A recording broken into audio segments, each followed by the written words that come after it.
Probably everything started with this story. When I was young, I really didn't like visiting my grandparents' old town, but we had to go there every year for the holidays because my dad worked in the military.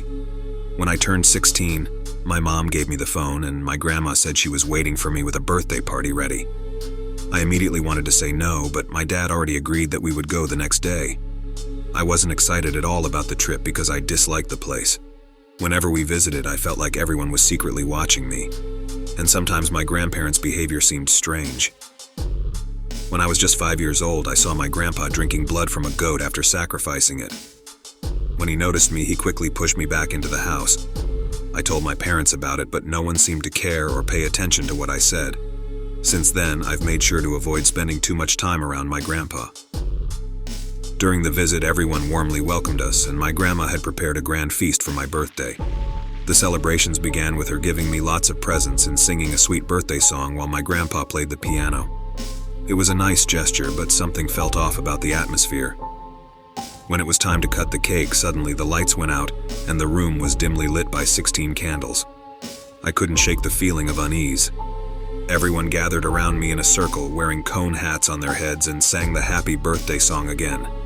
The piano's tune sounded eerie, sending shivers down my spine, and I struggled to focus on the cake with that creepy music playing. After blowing out the candles and cutting the cake, things took a strange turn.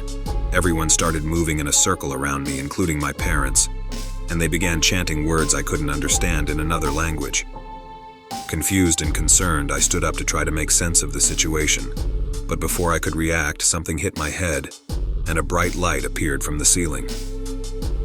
The next thing I knew, I had passed out. When I woke up, I found myself in a different room, lying on a bed.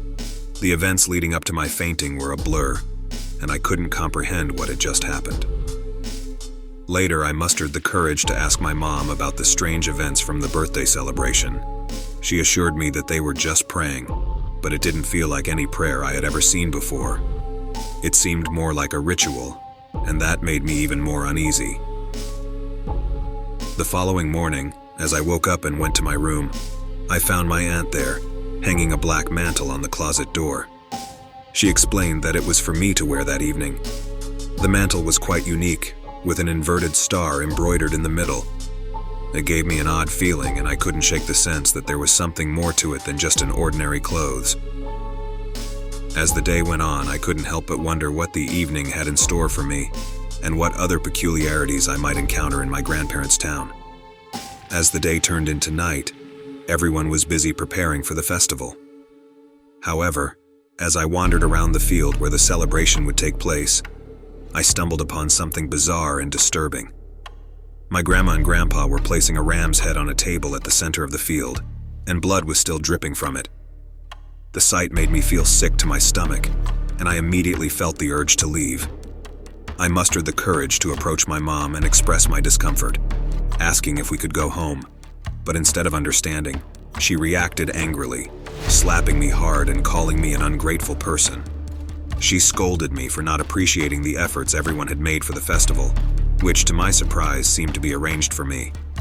However, I couldn't understand why such a disturbing ritual involving an animal's head was necessary for my celebration. As night fell, the field was illuminated by large lamps and torches. A group of silent girls rushed into my room and dressed me in the black mantle with the inverted star. They applied eerie makeup to my face, all without uttering a single word. Then they led me out of the room, and I received a kiss on the forehead from my mother, who whispered, "May this sacrifice be accepted by our Lord." It was at that moment I realized the horrifying truth. My family and everyone else in the town were part of a cult. My grandpa took the stage and began chanting, while the crowd gathered around, eagerly awaiting the ritual. He spoke about his lord, Behemoth, and how the deity demanded the flesh of a young boy from their inner circle in exchange for eternal wealth and fortune. With terror gripping my heart, my dad forcefully pulled me into the center of the field. The townspeople formed a ring around me, and even young children were handed knives. Chanting a haunting hymn, they closed in, and the children, with blank expressions on their faces, began stabbing me. The pain was unbearable, and my desperate screams for help fell on deaf ears as no one made any attempt to stop the gruesome ritual. In the midst of chaos and agony, I saw a light emerging from the dark sky. It kept on growing and spreading as if a portal had opened, and after a while a translucent entity emerged from it. Everyone started reciting the hymn loudly and kept on repeating, "We surrender, Behemoth." My grandma instantly took out a knife and in a split second sliced my grandpa's neck. I screamed with terror at the murder, but no one seemed to care. The entity entered the dead body and put the goat's head on its head. He then sat on the high chair and demanded for me. I was quickly brought to him by a group of girls, blood leaking from every inch of my body. The entity was horrifying. I did not know much about cults, but I knew he was a demon. He held my neck and started choking me. That's when my eyes opened.